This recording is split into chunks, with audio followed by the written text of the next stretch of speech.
am. I am. I am. I am. I am. I am attractive. And I am. I attract. I attract. Causing a distraction. Blinding your eyes and blurring your vision. I am free. I attract. Come to your knees. I attract. Put your mind at ease. Succeed. Mother. Succeed. Cause I attract. Don't react. I am. Don't hold back. I am the man. Cause I attract. And that's a fact. Dignity. Attract.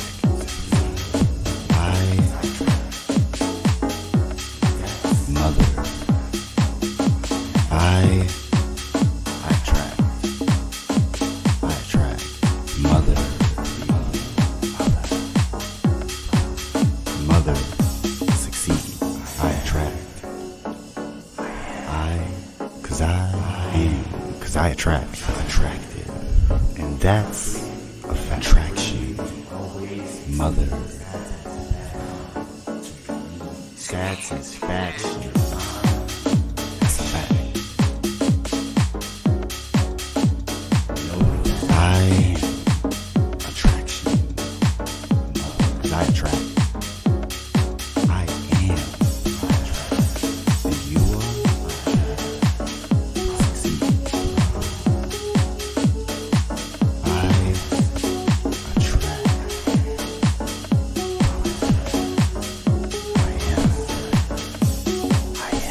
I attract. I attract. I attract.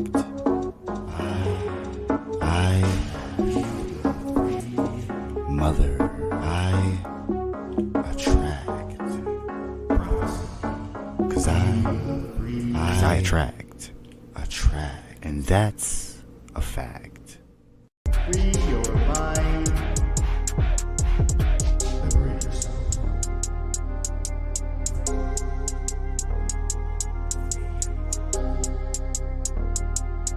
Liberate yourself.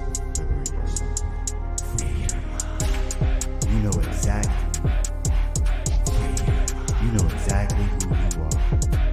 Free your mind. Liberate yourself.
Yo, yo, yo, what's going on, everyone? Good evening, grand rising, wherever you are, however you're doing. Welcome back to Leon. And you are tuning in to our weathersode of tea. I know it's been a minute, but I've got to say it. Pinkies up. It's time for tea. We are joined with our co-host, Meg. You already know. Thank you for joining us, Meg. You're welcome. Thank you. Thank you. Good evening, everyone. You already know it's time for tea. It's time for tea here at the Tea. We provide news, interviews, commentary, pop culture, politics, music, and more because nothing is off the table. Things can get spilled when you don't censor a dish. Raw news and resources mixed with history. We are here to be true, authentic, independent media. What Kool-Aid are you drinking? Because we've got some tea for you. A healthy dose of information that will feed your soul, inform, and educate. We always want to thank you. Thank you for viewing and supporting. And if you would like to support more, get your notifications set to be informed when we are live. If you are watching on YouTube, hit the subscribe button. If you're looking into advertisement opportunities, interviews, or want to provide information, DM us, Facebook us, email us, do whatever you can to contact us. We are accessible by all means. If you're looking to donate, you can also find out how at the bottom of the screen as well. Let's go ahead and get into it. We are joined by a guest today. Go ahead and introduce yourself. Hi, my name is Jonah Walters. Really pleased to be here. I've known Meg for a little while. It's my first time on the show. And I'm a journalist and an academic researcher. And for the past several years, one thing I've focused on is medical legal death examination, the coroner medical examiner system in the United States, and the complicity of coroners and medical examiners with law enforcement. And I feel like, and I'm sorry, by the way, your name's Jonah, right? What's your name? That's right. Jonah Walters, yep. Yeah, Jonah Walters. I'm so sorry. That I feel personally is an area that really doesn't get talked about much and is a really big component to one of the big reasons as to why our system, depending on how you look at it, functions or dysfunctions as part of the current status quo. Meg, I want to thank you for bringing Jonah onto the show. The work that he's involved in definitely runs parallel to the work that you're involved in and that you speak of day in and day out on your show, Freedom for All. So it's great to showcase what you do a little more here on T. So I can't thank you enough for that. Yes, no problem. I love Jonah. Whenever I came in contact with him, I was so thankful because he educated me so much on, things that a lot of people don't talk about. And, it's uncomfortable and, but it's knowledge and we have to arm ourselves with knowledge to know, what's really going on behind closed doors within these jails and, with police officer involved shootings and, what goes on with coroner's reports. Like I said, these are things that people don't naturally talk about, but we are here to get uncomfortable and we are going to give you the tea today. That's right. So we'll just jump right into it. Jonah does the Coroner's Report Project with Dr. Terrence Keel at UCLA. And so what is the craziest, most bizarre report that you've done, Jonah? Yeah, I mean, well, it's hard to even identify or single out a single one for being especially crazy. So maybe what I'll do is talk about some of the patterns we see, some of the craziest patterns we see. Yes. So the project that Dr. Terrence Keel and the Biocritical Studies Lab at UCLA have been doing for quite a while, since well before I joined the team, has to do with both carceral deaths in Los Angeles County, so people who die in the Los Angeles County jail system, which is the largest municipal jail system in the entire world, and then also street deaths, so people who die during street encounters with police in Los Angeles County. And each of these deaths, no matter if it takes place on the street or in the jail system, is supposed to get investigated by the Los Angeles County Office of the Medical Examiner. And so what we do is we take a look at these autopsies that have been produced over the past, 20 years, since about 2000. And what we're really looking for when we look at each of these autopsies is to what extent the medical examiner has followed scientific processes, scientific protocols in making a determination about how a person died. To what extent a medical examiner has consulted with doctors or has looked at other medical records or anything like that. And then also to what extent it looks like the medical examiner has tried to hide or obscure some kind of law enforcement involvement in the death. And so, you know, there's far too many really outrageous and troubling cases to get into. And really every week we look at several more cases, and every week I have sort of a new one that I think is the most outrageous.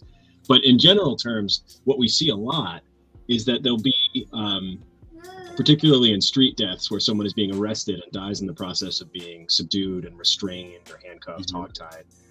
Very often what we'll see is that there's a fairly obvious incidental cause of death. You know, somebody was placed on their stomach for, you know, a period of time, maybe with police kneeling on them or standing over them.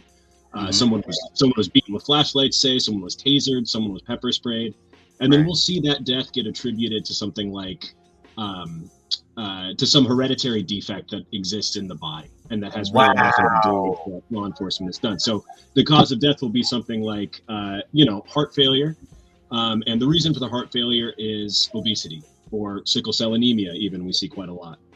When it's fairly obvious that these conditions might exist, you know, they might exist in the body, and they might have existed in the body for a long time. But they didn't become acute or fatal until other people, police officers, created the circumstances that made them. Fatal. You know what I mean? Let me ask you this, because this is something that myself and another host of the show, The Urban Conservative, Chaz Neal, who resides in Minneapolis, speak on a lot, because, you know, Minneapolis is where Derek Chauvin kneeled on George Floyd's neck for over 9 minutes.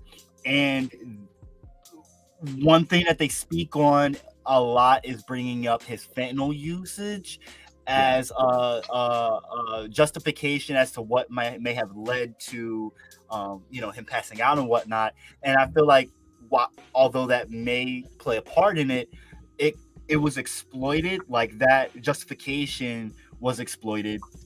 And is this something you see common that can be common as well, as like coroners more so siding with police or using police's justification to like put to the forefront as to why someone passed away or was murdered, the way that, however you look at it? Yeah, absolutely. And I think, I mean, bringing up the George Floyd case is really appropriate here, I think, because that's just one example where it's very, very clear what the medical examiner coroner is doing in that case, right? I mean, the entire world saw the video of Derek Chauvin kneeling on George Floyd for a period of 9 minutes, like you said. And then, you know, that case goes into an autopsy room, and the autopsy that were given by the medical examiner, who is, by the way, supposed to be an independent check on the police. They're not supposed to work together. They're supposed to be exclusive agencies that actually have powers of policing over one another. But what you get out of the medical examiner in that case is a report that completely minimizes any role of the police, of the arrest, of the violence the police inflicted on George Floyd when he was in the street, of the fact that he informed them repeatedly that he could not breathe because of how they positioned his body and how they were kneeling on him. None of that actually appears in that report, right? Instead, what appears in the report is this reference to fentanyl, and I believe, if I'm not mistaken, also some references to some hereditary heart conditions that the coroner suggests might have weakened his heart, right? And so that kind of thing is extremely common in what we've seen in both street deaths and in carceral deaths, and actually in deaths that take place in jail. In some cases, the reports that are produced by coroners for those cases are sometimes even worse.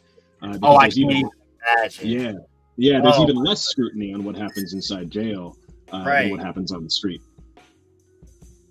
I can't even fathom how much unchecked stuff goes on with coroners behind bars, because there's so much that the mainstream public doesn't know because it's kept out of their sight, that like we here on the Leon Block talk about a lot to try and inform people on, but most of the population doesn't really care or know. What, as far as like carceral coroner reports, would you like to shed light on, as far as like providing with viewers that really aren't aware of the kind of things that, for example, falsification, when it comes to, let's say, for example, abuse by staff against prisoners. I'm guessing that that's a pretty common thing, right? Yeah, absolutely. I mean, so I'll talk about the work that the Biocritical Studies Lab has done, looking at the Los Angeles County jail system in particular. So the lab actually just released this big report over the summer, which I can't take any credit for because the work on this report was completed well before I joined them.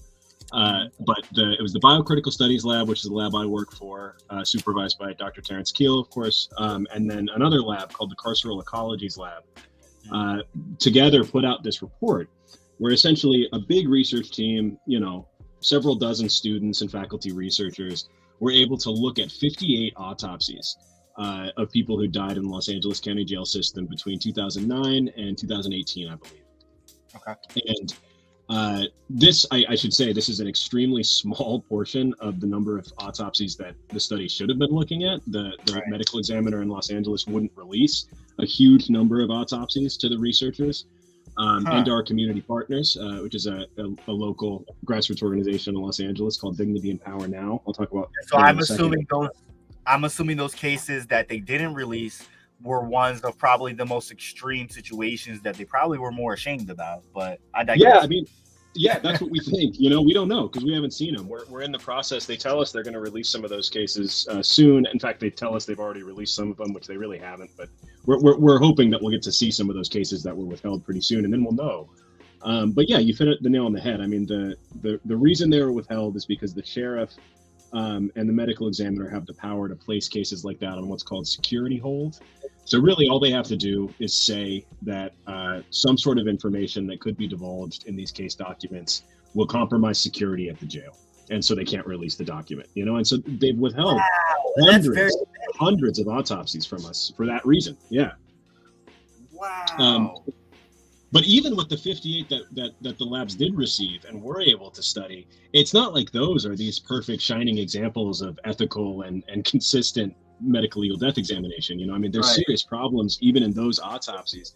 And so what Dr. Keel and the other author, Nick Shapiro, have done with those is to identify this process of naturalizing death that happens in jail.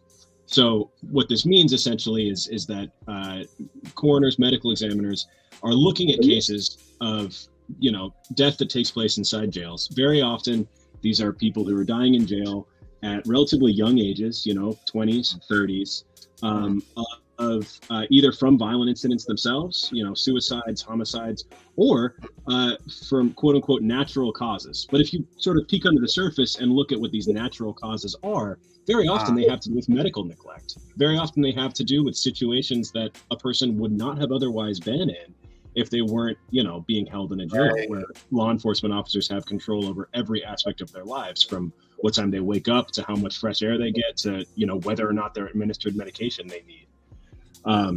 So the majority of these 58 cases that the labs were able to look at were designated as natural deaths by the medical examiner in Los Angeles County. In any circumstance except incarceration, it would be very, very difficult for a medical examiner to look at the case of, say, an otherwise healthy 31-year-old man who dies of something like sudden heart failure or heart dysrhythmia and say that that's natural. Only in a carceral setting can we say that something like that is natural, or do we commonly see that coroners and medical examiners will try to identify a death like that as natural, precisely because it obscures any culpability that the jail facility might have or that corrections officers might have. Protecting their liabilities is what they're doing, 100%. Also protecting their pockets, because this essentially every prisoner has to do with money. Every prisoner is a money bag.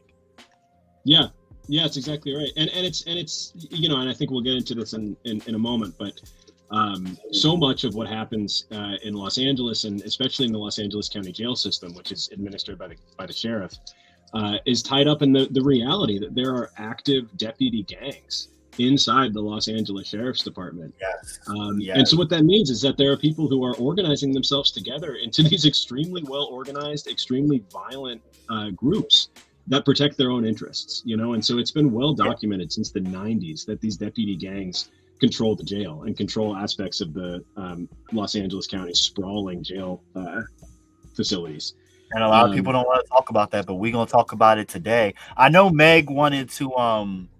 Meg asked about Helen. Who's Helen? Yeah. So Helen Jones is really the reason that this lab at UCLA is able to do the work that we do. Helen Jones is a mother and a community organizer in Los Angeles County. And she lost her son, John Horton, in the Los Angeles County jail system over a decade ago now. And so he died under mysterious circumstances there. The coroner initially ruled his death a suicide. Helen and the rest of his family, to their credit, didn't believe that and didn't give up on investigating what had happened to John and trying to get justice for John. And ultimately, what they were able to discover and actually prove in a court is that he was beaten by guards, and that's what caused his death. And not only was he beaten by guards, but he was beaten by guards who were organized into what was then a very well-known deputy gang that operated on the third floor of the men's central jail. Wow. And so several years ago, Helen won a settlement from the county, trying to give some semblance of justice, I guess, for John's death, even though the county still hasn't, come right out and acknowledged that what happened to him was murder. But Helen wasn't satisfied with just, a monetary settlement from the county. She really wanted to change things and to get justice for other families. And so she's done just incredible work in Los Angeles for many years, bringing families together. And connecting families with people like me and people like Dr. Keel, people in a position to use resources of a place like UCLA to try to get some justice and to learn what's going on. And she works with the organization Dignity and Power Now that I mentioned in Los Angeles, which is a great grassroots organization that's led by incarcerated people and their families. And Jonah, if you don't mind to mention just what the coroner tried to hide whenever it comes to John's death, as far as like removing certain items from the coroner's report. Yeah, I mean, there was so much, and I don't want to say too much about it because obviously there's people, including Helen, who could speak much more intelligently about it and really explain everything that was at stake in that case. But the investigation into John's death was just awful. I mean, the coroner extracted organs from the body, which were never returned to the family and which weren't well documented and so have been lost. These are, that could have provided really important evidence of his beating. The coroner also just completely failed to investigate the story that was coming out of the jail, which was that he had hanged himself in his cell. In fact, deputies had even sort of fabricated a fake noose out of a bedsheet and placed it near him. And the coroner didn't look into that at all and didn't actually evaluate the medical evidence that was in front of him, which would have said that, no, this person didn't die by hanging. This person didn't hang himself. This person was beaten to death. And it really took Helen and other members of her family demanding more review and further review and refusing to allow that case to be closed to actually get any sort of answers in that case. She is an amazing woman. I would love to have her on the show one day. So I definitely want to, go more farther into her case, with her if I do have the opportunity to talk to her. Yeah, she's been great. Like I said, she's just instrumental to the work that we do at UCLA, which is really unusual and is one of the things that I find the most exciting about this Coroner's Reports project. It's really unusual that there's an academic research project, especially at a place like UCLA, a big university with a lot of resources, that really does take its guidance and follow the leadership of activists on the ground. A lot of people claim to do that. A lot of people say that's sort of the goal, but the lab that I'm working with, I think I can say actually does that, and that's really just been a privilege to be part of. Everything. Yeah. So Helen is just instrumental to all this work. And that shows an extra layer of support and compassion that these families do need. That is instrumental to their healing and turning their pain into power and getting their stories out there. And so I love Helen and what she's doing and how she's doing it with Dr. Terrence Keel and with you guys at UCLA. Like it's definitely an honor to, know you and be a part of, something so big and amazing. Oh, well, thanks. Yeah, it's been, I'm sure we'll talk about this maybe in a sec, but part of my work for the lab and part of the reason I don't live in Los Angeles, I live here on the East Coast. Part of my work for the lab is to try to expand our research into jurisdictions outside of California. So the biggest part of what I've been doing over the past year is trying to get autopsy records out of different counties in Pennsylvania, including Lancaster. And so Meg has helped me with that, and we've talked a lot about that. So hopefully soon the research will continue expanding, continue growing, and we'll have more to say about places that aren't Los Angeles County. Yes, and what's amazing as well to note is even people like Ricardo Munez's autopsy, because of Jonah's help, the family was able to have more information. The coroner did not release the toxicology report to the family because it was more of, they wanted people to think that he wasn't taking his medication. Jonah was able to obtain all of that information, and we were then able to give it to the family so they knew that he was indeed taking his medication at his time of death. So it's amazing. It actually does things here in Lancaster as well as, nationwide. Getting that work done.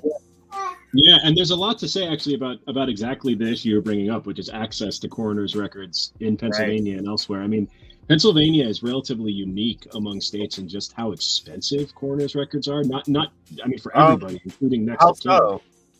I mean, so the law in Pennsylvania says that the coroner is allowed to charge $500 for an autopsy report to anyone who asks for it, including somebody's family members. Oh my goodness.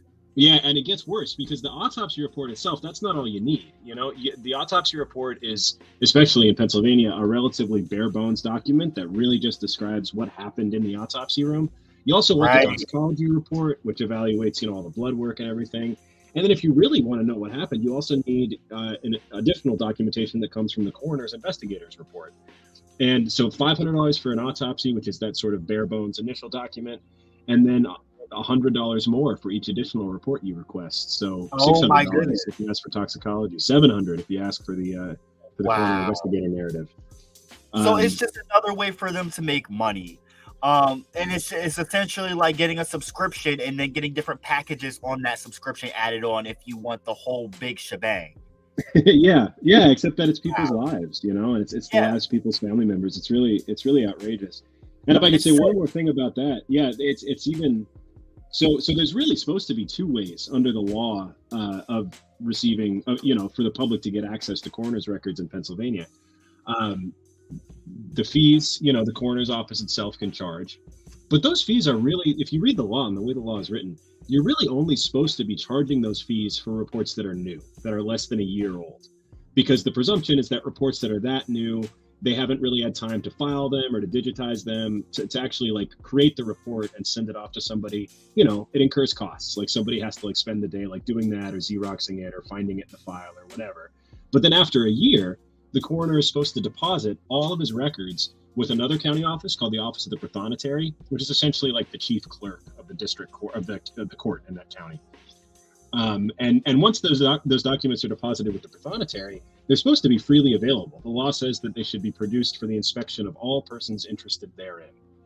But what we're finding, and what we found over the past year, is that basically no coroner in the entire state of Pennsylvania actually follows that requirement. Lancaster, curiously enough, is an exception to that, because there was actually a big court case several years ago that essentially forced Lancaster County to comply with that part of the law. So that's part of the reason that I was able to relatively easily get access to records in Lancaster County. But I'm still fighting for records in all kinds of other places, in Dauphin County, and Center County, and Erie, and all over the place. So. And what's crazy to add as well is once that coroner for Lancaster County did the big dump, whenever they, were going at it with Penn Live, I believe, and it was Lancaster News or they were getting sued or something. Ever since that has been over with, there has not been any dump to the promissory since then. So I think it was 2019 was the last time I seen them put anything out there. Yeah, and I don't know if we won't get too into the weeds on this. I could talk for hours about the sort of boring legal back and forth that I do to try to get access to these records. But Meg is aware of this. Maybe all of you are. In Pennsylvania, the way it works is, you send the request to the county to ask for whatever public record you want. But then when the county says no to you, you have, some recourse. What you can do is you can appeal that no decision to an office called the Pennsylvania Office of Open Records, which is in Harrisburg. It's located in the Department of Education. And that's what they call a quasi-judicial agency. It's essentially like it's like a court, but it doesn't have the same powers as a court. But what it can do is it can issue a final determination that says either, the county was correct, you don't get to have access to these records, or the county was incorrect and they should give you the records right away. And so that's what we've had to do over the course of this past year, is we've had to go to the Office of Open Records over and over and over again and ask them to order the counties to give us these records. And in almost every case, they've said yes. That's not as simple as it doesn't end there. Like, that doesn't mean the county is actually just going to turn around and say, okay, you were right, and give us what we're asking for. But it does mean that, there's some agency in the state that is saying that these records should be public, that the coroners are, not following the law by withholding them and refusing to make them public, and that there needs to be some kind of change. We actually just got two final determinations out of the Office of Open Records this week, one in Center County and one in Dauphin County, that explicitly said that, in the opinion of the OOR, the coroners in those counties were acting in bad faith and misrepresenting their compliance with the law to avoid, public accountability. And that's what all this is about, is public accountability and bringing, arming the public with knowledge that they wouldn't have had otherwise. Yeah. Yep. And I think it's no coincidence, of course, that the counties that are fighting us the hardest and refusing to release records to us tend to be places like Dauphin County, or Chester County, places that have jails that we know to be lethal places, that where more people die in jail in Dauphin County than most other counties in Pennsylvania, certainly. And I haven't even mentioned that the two biggest counties in the state, really the four biggest counties in the state, Philadelphia, and then the three collar counties around it, Delaware, Bucks, and Montgomery, and then Allegheny County, where Pittsburgh is located, you can't get autopsies at all in any of those places. The law is just written. Yeah, the law is written differently. Different standards apply, and the medical examiners in those counties have been pretty successful in avoiding any sort of public scrutiny. There's actually sort of an ongoing case in Pittsburgh where, talk about a lethal jail. A local news organization in Pittsburgh has been trying for a really long time to get access to autopsy records of people who died in the jail there. And they're in court about it right now. I mean, the medical examiner in that county is just not budging. So. What? This is, it's believable, but at the same time, look, viewers, if you're watching, comment and let me know how you feel about this, because I'm still shocked at the same time. Like, this is, wow. And this is happening right in front of our faces without us realizing it. That's the scariest and the saddest part about it. Yeah. And also how they are misidentifying the causes of death is huge. They're identifying them as passive hanging. If Jonah, if you want to go into more detail about how, especially on this side of Pennsylvania, how, a lot of these cases are quote unquote passive hanging, but then whenever they are further looked into, they, have other causes of death that's not mentioned. Yeah, so this was actually the first thing that I worked on that sort of got me interested in this topic and that connected me with Dr. Keel and everybody at UCLA. And also connected with Meg, for that matter. So I wrote this article back in, 2019, early 2020, about a man named David Gates, who died when he was 24 years old, I believe, in the Camp Hill State Prison, just over the Susquehanna River from Harrisburg. And he was actually a native of Lancaster. He grew up in Lancaster City. He was arrested in Lancaster City. And then incarcerated at Camp Hill, and he died there on New Year's Day in 2019. And his death, and so what I did essentially is I spent, several months, the better part of a year, really getting to know his family and spending time with his mother and his brother, and following them as they tried as hard as they could to get answers out of the prison and out of other state and county authorities to try to explain what had happened to him. And it was just, it was clear talking to the family that the state police, who are supposed to investigate every death at a prison, really didn't do much at all. They made up their mind that it was suicide before they'd even talked to his cellmate, before they'd even really spoken to, his family, the very people who could have told them what his state of mind was like. And his family has a real hard time believing that what actually happened to him was suicide. And what's tragic about the whole situation is that at this point, we might never know exactly what happened to David. You know, the coroner says that he died by suicide and that the cause of death was passive hanging. I tried to call some attention to the fact that passive hanging is a really strange and idiosyncratic term. It doesn't come from the scientific literature on forensic anthropology. It doesn't come from anatomy or from medicine or from any of those sort of like specialist bodies of knowledge. It seems to be really a made-up term to refer to a hanging that takes place in a place that doesn't have a high enough ceiling to really facilitate hanging. And it's used over and over and over again in carceral deaths, autopsies for people who've died in jail on this side of the state in eastern Pennsylvania. And it seems, I don't know this to be true for certain, but it sure seems to me like the source of this term, passive hanging, is a forensic anthropologist by the name of Wayne Ross, Dr. Wayne Ross, who performs autopsies for the coroners of a slew of Pennsylvania counties, including Lancaster, including Cumberland County, where the Camp Hill prison is located. And it's not so much, I don't want to suggest that passive hanging is some sort of euphemism for some particular thing. You know, it's not necessarily that. I think what it is a term that doesn't really have a commonly agreed upon meaning. And so it's a term that just has no business being used as the definitive explanation as to what happened to somebody's son or somebody's father or somebody's family member. Yeah, just sort of speaks to the fact that it's nearly impossible for a family in David's family's position to get any sort of justice or any sort of answers from the authorities. Right. And that's so sad because they deserve, the answers, of what happened to their loved one. Yeah, absolutely. So sad. And when did David's death happen? You said 2019?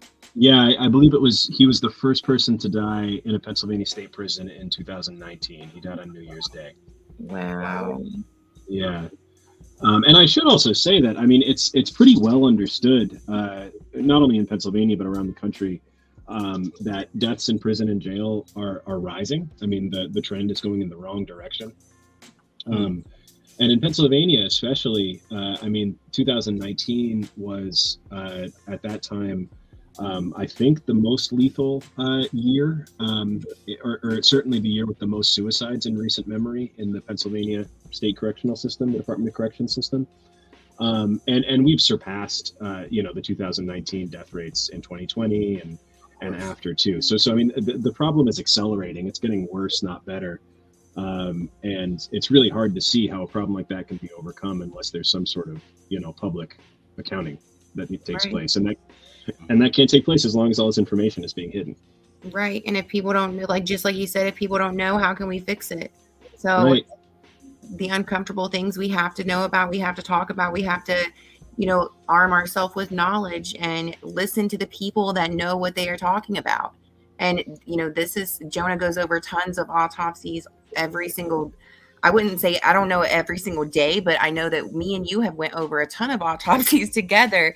And there was a lot of things that I had no idea about whenever I first sat down with you that I know now that just disgust me. And it's so disheartening. And I couldn't imagine if it was a family member.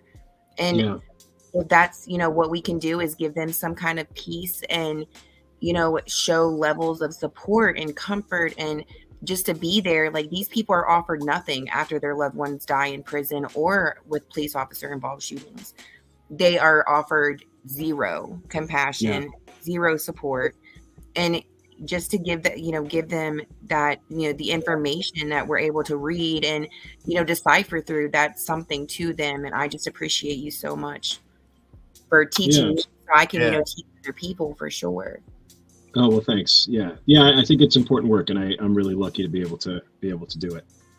The other thing to say is, so, I mean, it's just so shocking on so many levels how little interest the state has in actually understanding what's happening inside jails and prisons, and actually understanding to what extent, people are going in and never coming out. And that's significant. I mean, that's an obvious point, but I think it's one that gets lost when a state agency especially frankly one as expansive and well funded as the State Department of Corrections, wants to understand something, they measure it, and they spend a lot of money and a lot of time and a lot of manpower measuring it. I mean, this is especially true in like the public health field, right? I mean, the State Department of Health does a really good job monitoring things like seatbelt use and youth smoking, because these things, they matter for rates of death and causes of death and sort of population level patterns. But they do almost nothing to not only keep track of how many people are dying in jail and under what conditions, but to report that information, to keep it all in a place where it can be accessed, to identify patterns year over year. Just none of that work, which is really vital to understanding the scale of this problem, is happening. There's a really great reporter in Pennsylvania by the name of Josh Vaughn, who works for Penn Live now, who's done reporting in the past couple of years that's shown that county jails across Pennsylvania simply don't report all the people that die in their custody every year as they're supposed to. I mean, they're supposed to file reports every single year with the State Department of Corrections, which then in turn files reports with the National Bureau of Justice Statistics, which is now, been reconstituted as something called the Bureau of Justice Administration. But the point is that they're supposed to have a complete count of everybody who dies in their custody at the end of every single year. So the feds can know how many people are dying in Dauphin County Prison, for example, versus Lancaster County Prison, so that there's some sort of oversight and accountability. But what jails across the state have been doing, and Josh Vaughn, again, has documented this really well at Penn Live, is, somebody will go into medical distress at the jail because they've been neglected, they haven't been given necessary medication, maybe because they've been beaten, Right. Maybe because, as happened in Dauphin County not long ago, they were kept in a cell that was so cold that they went into hypothermia. Yes, I know the lawyer that's taken that case. Yeah. And then the jail will release them. The jail will send them to a hospital, and then we'll sort of do this back channel shady process where they go to a judge and ask the judge to change this person's bail status to released on their own recognizance because they're in the hospital, not in the jail. And then they'll die in the hospital because of injuries that they sustained at the jail, and they'll never get reported to the feds. Right. And so it seems really obvious that we're undercounting the number of people who die in Pennsylvania jails, maybe by a huge margin. I mean, probably by a huge margin, because, county authorities are intentionally not recording it. Right. And they're covering it up and with, right in front of us. And that's what I love Josh, because if it wasn't for us keeping our own list, it's the general overall is we have to be our own best advocate. But if we wouldn't keep the list, and that's what I actually connected with Josh before I connected with Jonah, and me and Josh shared our death data, and he's amazing whenever it comes to keeping these type, of incidences under, through the whole state. But yeah, I mean, it's definitely something that's not talked about, and we have to keep our own records for sure of what's going on. Yeah. I mean, there's just failures at every level of the process, which I think is the point I'm trying to make here, from the failures that take place that actually lead to police officers taking actions that kill people with impunity, then the failure of the prison authority or the jail authority to actually record and report those incidences to some, authority. And then in the last step, the actual medical examination of the body after death. The system is failing in that instance too, because we're not getting reports that actually capture what happened to these people. We're getting reports that minimize law enforcement involvement. Right. How do you feel about the police being allowed to be in the examination room with the coroners as they're doing the reports for the police officer involved shootings? Yeah, I mean, that's a huge problem. And it's something that we see all the time in Los Angeles. And it's something that's really common in Pennsylvania too. The presence of uniformed police officers actually in the examination room when the autopsy is being performed. And now you'll talk to coroners in Pennsylvania, and I have, who say like, of course police are in the room while we're doing the autopsy, but they're not speaking, they're standing in the corner. If they were to speak or if they were to try to give instructions, they'd be asked to leave the room. And like, okay, fine, you can believe that if you want to, and this is something that Dr. Keel is really insistent about, and I think for good reason. Anyone who's actually interacted with a police officer sort of understands that that's probably not what's happening in these autopsy rooms. Police officers do not often stand quietly with their taser and their gun and their handcuffs and not say anything and not try to make their presence felt. Right. If a police officer is standing in a room with someone like a medical examiner who is supposed to be a check on the power of that police officer and to hold that police officer accountable. That person is not free to do their job in a way that makes that cop look bad. Let's put it this way. We've seen all the cop shows. We've seen SVU and all that other crap. We've seen how they intimidate coroners. We've seen coroners corroborate with them, falsify reports ourselves. We've seen this on TV. What makes it any different that it couldn't happen behind closed doors every single day in our very own Commonwealth? Pay attention, people. Yeah, absolutely. And so one thing that we can do in LA, and that I think we'll be able to do in Pennsylvania soon as we continue to get these autopsy reports, is actually trace where information is coming from. So a big thing that we see in autopsies in Los Angeles County is what we call character assassination. So what this means is that, somebody is dying after, being arrested or being subdued in some way by law enforcement. And then there's all of this effort made in the autopsy, in the documentation of their death, to paint this person as someone who, is a drug addict. Is a drug addict, often behaves irrationally, is senselessly violent.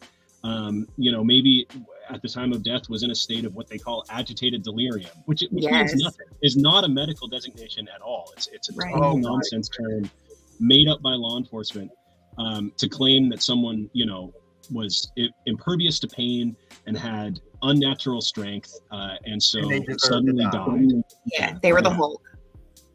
Exactly. Yeah, they were the Hulk, and for that reason, their heart stopped. It had more to do with some deficit in their own biology or their own mental health than it had to do with the actions of the police who tackled them or beat them. Yeah. How many of these individuals that you meet or you go over their autopsies have an underlying mental health disorder? I mean, a lot of them do, and I think that it's that's sort of an open secret about the American legal system, is that it sucks in tons and tons of people suffering from mental health issues who are having mental health crises, and then it treats them really, really badly. Right, 100%. I agree. In Pennsylvania alone, I realized that out of the people I've been in contact with that have had police officer involved shooting, been a victim or car seal deaths, it always leads back to mental health. And having a mental health illness, at all, you are more likely to be shot and killed by police or to die in jail. Sadly. Yeah, that's exactly right. And then the flip side of that is that mental health issues become an excuse for certain kinds of law enforcement responses, so that's part of the reason why it's so important to trace where the claim of mental illness is coming from, because sometimes it's coming from family members or from doctors who are, referring to something that's real and documented, an actual medical issue. And then other times it's coming from police who are in the autopsy room, again, telling the medical examiner, telling the coroner, that this person was mentally ill, that this person behaved erratically, that this person did this or that, and not basing those diagnoses on any sort of actual medical documentation, just basing it on their perception of the person. And obviously once a police officer has successfully portrayed someone as mentally ill, that has some power. They can use that to explain a whole host of actions that they've taken. And to justify what they've done. Right. That's automatic causation for justification. Yeah. Meaning that's the ultimate cause for their actions is they was mentally ill. They was having a mentally ill, episode or, a mental health episode. And, we've heard it time in and time out. And that's why we have to stick together and advocate for one another and love each other and just work together to, break the stigma of mental health and how it's looked at and de-escalation and practices and protocols within the departments. Yeah, it's exactly right. And it's also, and so a lot of the, what, passes for best practices among police, or a lot of, the things that they're trained to do in response to mental health, or even, let's not talk about in response to mental health. Let's just talk about in response to sort of normal situations that they might encounter while policing the streets. Don't allow people to behave in a way that law enforcement will see as rational, and that's sort of a complicated point. So let me give an example for that.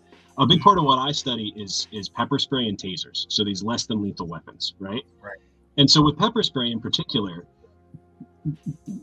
police are instructed to deploy pepper spray when someone is behaving erratically or resisting or whatever. And then the way that they judge whether a person has become under control or has stopped resisting is to what extent they respond to the pepper spray by going motionless or by stopping their movements or by no longer attempting to get away from police who might be surrounding them or holding them. But we know that that's exactly the opposite of how someone who's been exposed to pepper spray acts, you know? Right. It's a deterrent. You're supposed to experience the pepper spray and then immediately run away. That's why they make it, you know? But if you're surrounded by a group of police officers and you're exposed to pepper spray, the natural, sane thing to do is to try like hell to get away from the police officers, which is exactly the behavior that cops are taught to look for as a reason to escalate, as a reason to, you know, go from pepper spray to a taser, or from pepper spray to having their guns drawn, or from pepper spray to using flashlights or clubs. Right. And that is the sad truth of America. It's so heartening.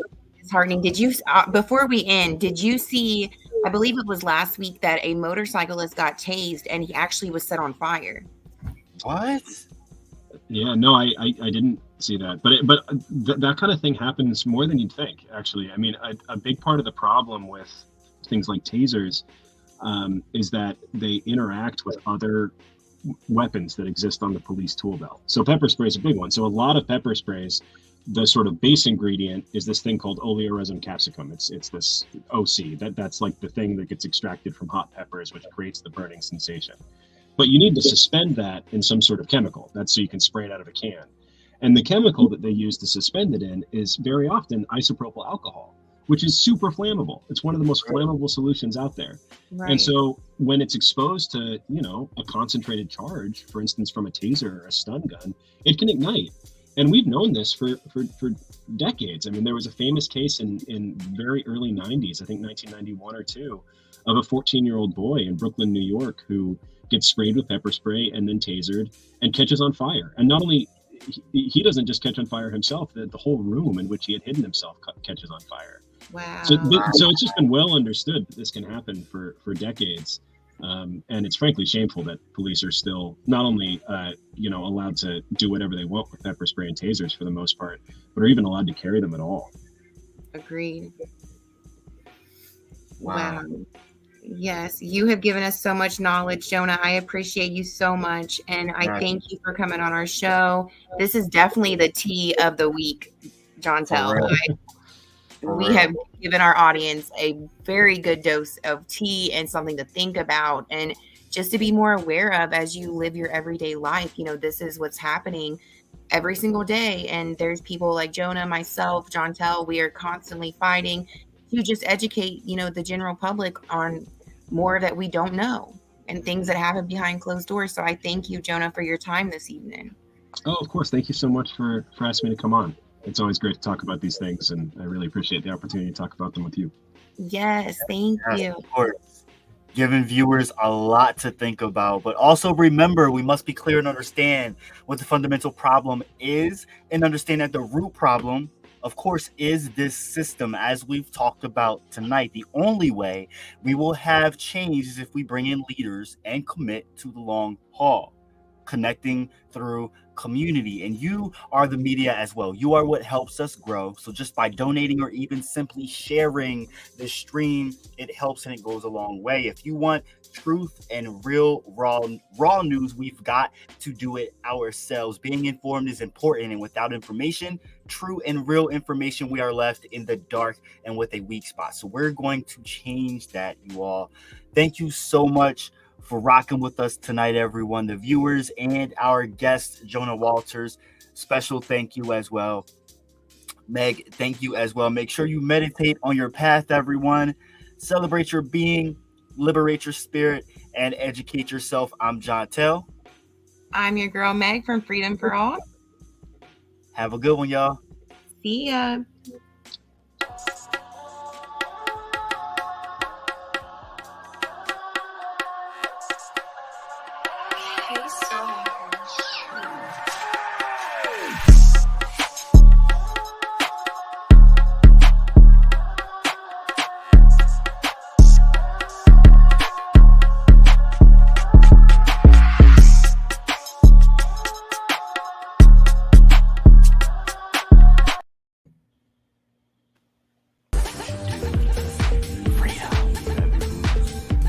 All right. You can do it. You have your freedom. Freedom. I like this. You have your I like this. Yes. Freedom. Freedom is in your mind. Only you can unlock it.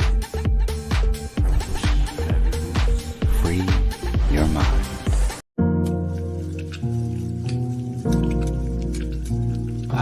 Ivy.